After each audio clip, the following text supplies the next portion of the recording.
Hello everyone. ఈ వీడియోలో competitive ఎగ్జామినేషన్లో రాంగ్ ఆన్సర్కి నెగిటివ్ మార్కింగ్ ఉంటే ఎలా ఆన్సర్ చేయాలో ఎక్స్ప్లెయిన్ చేస్తాను. Understand this thing. RRB pharmacist exam కానీ జీప్యాట్ ఎగ్జామ్ కానీ మీరు ఒక క్వశ్చన్కి రాంగ్ ఆన్సర్ ఇస్తే నెగిటివ్ మార్కింగ్స్ ఉంటాయి. ఆర్ఆర్బీలో అయితే 1/3 of the given marks cut చేస్తారు. జీప్యాట్లో అయితే 1/4 of the given marks cut చేస్తారు. అంటే జీప్యాట్లో ఒక్కొక్క క్వశ్చన్కి 4 మార్క్స్, 1/4 అంటే ఒకటి రాంగ్ పెడితే ఒక మార్క్ పోతుంది. నా అండర్స్టాండ్ దిస్. మీరు రాంగ్ ఆన్సర్ చేస్తేనే నెగిటివ్ అప్లై అవుతుంది. మీరు క్వశ్చన్ ఆన్సర్ చేయకుండా నెక్స్ట్ క్వశ్చన్కి వెళ్తే నెగిటివ్ అప్లికబుల్ కాదు. ఓన్లీ రాంగ్ ఆన్సర్స్కి మాత్రమే నెగిటివ్ అప్లికబుల్. అయితే ఈ నెగిటివ్ మార్క్స్ ఉండేటప్పుడు కాంపిటేటివ్ ఎగ్జామ్ చాలా జాగ్రత్తగా రేషనల్గా చేయాలి. లేదు అంటే చాలామంది నెగిటివ్ మార్క్స్ వల్లే కట్ ఆఫ్ మిస్ అవ్వడం, క్వాలిఫైయింగ్ మిస్ అవ్వడం జరుగుతూ ఉంటుంది. నేను లాస్ట్ వీడియోలో కూడా ఎక్స్ప్లెయిన్ చేశాను నెగిటివ్ మార్క్స్ ఎఫెక్ట్స్ ఎలా ఉంటుంది. ఈ వీడియోలో కొన్ని క్వశ్చన్స్ని చూసి వాటిని నెగిటివ్ మార్క్స్ ఉన్నప్పుడు ఎలా ఆన్సర్ చేయాలో ఎక్స్ప్లెయిన్ చేస్తాను. మనకి బేసికల్గా నేను అనలైజ్ చేసింది ఏ కాంపిటేటివ్ ఎగ్జామ్లో అయినా 3 లెవెల్స్ ఆఫ్ క్వశ్చన్స్ ఉంటాయి. ఒకటి మెమరీ బేస్డ్, డైరెక్ట్గా మీ మెమరీని టెస్ట్ చేసేవి. అంటే ఒక పర్టికులర్ డ్రగ్ ఇచ్చి ఇది ఏ క్లాస్ అని అడిగారు అనుకోండి, that is about your memory based question. ఇది basic level question. Majority of students ఒకవేళ ఆ టాపిక్ని చదవగలిగితే ఈ క్వశ్చన్ ఆన్సర్ చేయగలుగుతారు. నా second level is about comprehension level. Comprehension level అంటే మీకు ఆ కాన్సెప్ట్ అర్థమైతేనే చేయగలుగుతారు, లేదంటే చేయలేరు. Third level is application. Application అంటే మీకు తెలిసిన కాన్సెప్ట్ని ఇక్కడ అప్లై చేస్తే ఆన్సర్ చేయగలుగుతారు. నా ఫస్ట్ లెవెల్ చూడండి. ఇప్పుడు ఇమాజిన్ మీకు డ్రగ్ ఇచ్చారు, ప్రిటోమానిడ్ ఈజ్ యూస్ టు ట్రీట్ అని ఒక క్వశ్చన్ ఇచ్చారు. ఆప్షన్స్ ఏంటి? It is use to treat cancer, it is use to treat malaria, it is use to treat typhoid, it is use to treat tuberculosis. Imagine మీరు ప్రిటోమానిడ్ అనే drug గురించి ఎప్పుడూ వినలేదనుకోండి, మీరు answer చేయలేరు. మీరు ఎంత ఆలోచించినా ఆన్సర్ రాదు. ఏదో ఒక ఆప్షన్ పెడితే డెఫినెట్గా నెగిటివ్ వస్తుంది. ఇలాంటి క్వశ్చన్స్ అసలు ఆన్సర్ చేయొద్దు. మీకు అసలు కంప్లీట్గా ఆ డ్రగ్ గురించి కానీ ఆ టాపిక్ గురించి కానీ ఏమాత్రం ఐడియా లేకపోతే ఎట్టి పరిస్థితుల్లో ఆన్సర్ చేయొద్దు. ఎందుకంటే నెగిటివ్ మార్క్స్ డెఫినెట్గా వస్తాయి. 75% నెగిటివ్ అయ్యే ఛాన్స్ ఉంది. ఎందుకంటే 4 ఆప్షన్స్ మీకు తెలియదు, ఏదో ఒకటే రైట్ ఆన్సర్. మిగతా 75% మీరు ఖచ్చితంగా తప్పు పెట్టే ఛాన్సే ఉంటుంది. బై ద వే, ప్రిటోమానిడ్ అనేది ట్యూబర్క్లోసిస్ ట్రీట్ చేయడానికి యూజ్ చేస్తారు. మల్టీ డ్రగ్ రెసిస్టెంట్ టీబీకి కొత్తగా ఇండియన్ గవర్నమెంట్ బిపాల్మ్ అనే ఒక డ్రగ్ కాంబినేషన్ రిలీజ్ చేశారు, BPALM. అందులో P స్టాండ్స్ ఫర్ ప్రిటోమానిడ్. ప్రిటోమానిడ్, డెలామానిడ్, బెడాక్విలిన్ ఇవన్నీ కొత్త డ్రగ్స్ అనమాట. ప్రిటోరియా అనేది south Africa capital.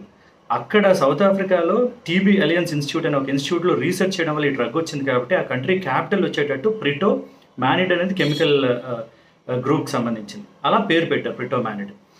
Understand this. మీకు ఏమాత్రం ఆ క్వశ్చన్ మీద ఐడియా లేకపోతే don't attempt it, never ever attempt it. Second level comprehension. First level ఏంటిది? Memory based. అంటే మీకు డ్రగ్ తెలిస్తే ఆన్సర్ చెప్తారు, లేదంటే చేయలేరు. ఇలాంటి టైప్ ఆఫ్ క్వశ్చన్స్లో మీకు అసలు ఐడియా లేకపోతే టచ్ కూడా చేయదు, రాయదు. Go to the next question.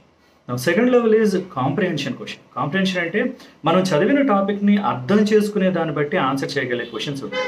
చాలాసార్లు కాంపిటేటివ్ ఎగ్జామినేషన్లో మీరు క్వశ్చన్ చదివాక అక్కడ ఆలోచించి ఆ కాన్సెప్ట్ని అనలైజ్ చేసి ఆన్సర్ చేయాల్సి వస్తుంది. Look at this question. ఇది ఒక కాంపిటేటివ్ ఎగ్జామ్లో ఇచ్చిన క్వశ్చన్. ఈ క్వశ్చన్ ఏంటి అంటే, plasma protein bound drugs are 4 options ఇచ్చారు. Pharmacodynamically inert, pharmacokinetically inert, pharmacodynamically active, pharmacodynamically inert. Now understand this one. Pharmacokinetics, dynamics గురించి మనం ఫార్మకాలజీ స్టార్ట్ చేసేటప్పుడే బేసిక్ అండర్స్టాండింగ్లో చదువుతాం. కైనెటిక్స్ అంటే ఏంటి, డైనమిక్స్ అంటే ఏంటి. దీని గురించి ఏం క్వశ్చన్ అడిగారంటే, plasma protein bound drugs are. Plasma ప్రోటీన్కి ఒక డ్రగ్ బైండ్ అయితే ఏమవుతుంది? అది ఫార్మకోకైనెటికలీ యాక్టివా, ఫార్మకోడైనమికలీ ఇన్యాక్టివా, ఫార్మకోకైనెటికలీ ఇన్యాక్టివా, ఫార్మకోడైనమికలీ యాక్టివా, బోత్ కైనెటిక్ డైనమికలీ ఇన్యాక్టివా. ఇలాంటి క్వశ్చన్స్ ఆన్సర్ చేయాలి అంటే మీరు క్వశ్చన్ని చదివి అర్థం చేసుకొని మీకు తెలిసిన కాన్సెప్ట్స్ని అప్లై చేయాలి. కైనెటిక్స్ అంటే ఏంటి? ADME. కైనెసిస్ అంటేనే మూమెంట్, రైట్? డ్రగ్ బాడీలో ఎలా మూవ్ అవుతుంది అని చెప్పడమే ఫార్మకోకైనెటిక్స్. దాంట్లో చదువుతున్నాం ADME, absorption, distribution, metabolism, elimination. Drug absorb అయింది, డిస్ట్రిబ్యూట్ అయ్యేటప్పుడు బ్లడ్లో ప్లాస్మా ప్రోటీన్స్తో బైండ్ అయింది. ప్లాస్మా ప్రోటీన్స్తో బైండ్ అయితే అది అక్కడ లాక్ అయి ఉండిపోతుంది. కైనెటిక్స్లో నెక్స్ట్ పారామీటర్స్ ఏంటి? Metabolism, elimination. మెటబలైజ్ అవ్వాలంటే ఏంటి?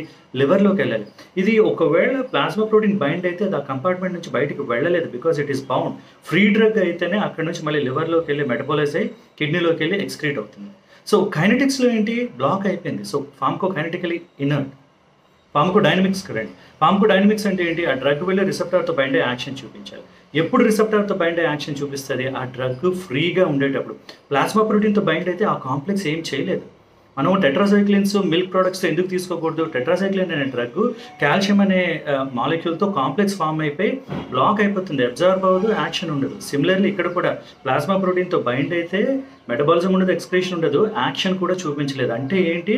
Pharmacokinetical inert, pharmacodynamical inert. ఇది ఆన్సర్ చేయాలంటే మీరు ఆలోచించాలి, కాంప్రిహెన్షన్ లెవెల్. మీకు తెలిసిన సబ్జెక్ట్స్ని ఆలోచించి అప్పుడు ఆన్సర్ చేయాలి. ఇలాంటి వాటికి టేక్ టైం తీసుకొని ఆలోచించి ఆన్సర్ చేయాలి. ఏదో తొందరపడి ఆన్సర్ చేస్తే రాంగ్ వెళ్ళిపోతారు, ఎందుకంటే ఆప్షన్స్ ఎప్పుడు కన్ఫ్యూజింగ్గానే ఉంటాయి. ఇది second level. Now let us look at the third question.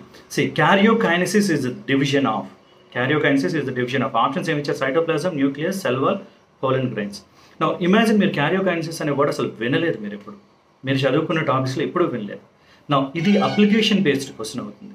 Kinesis అంటే ఇప్పుడే చెప్పాను, ఫార్మకో కైనటిక్ అంటే మూమెంట్, కైనసిస్ అంటే మూమెంట్. వర్డ్ని అర్థం చేసుకోండి. క్యారియో, ఎప్పుడైనా క్యారియో అనే వర్డ్ విన్నారా? ప్రో క్యారియాట్స్, యూ క్యారియాట్స్ ఇంటర్మీడియట్ నుంచి 10th క్లాస్ సైన్స్ బుక్స్ నుంచి చదువుతున్నాం. క్యారియో అంటే న్యూక్లియస్, యూ క్యారియోట్స్ అంటే ప్రాపర్గా న్యూక్లియస్ ఉంటే వాటిని యూ క్యారియోట్స్ అంటారు, ప్రాపర్గా న్యూక్లియస్ లేకపోతే ప్రో క్యారియోట్స్ అంటారు. అంటే క్యారియో అంటే ఏంటి? న్యూక్లియస్. కైనసిస్ అంటే ఏంటి? మూమెంట్.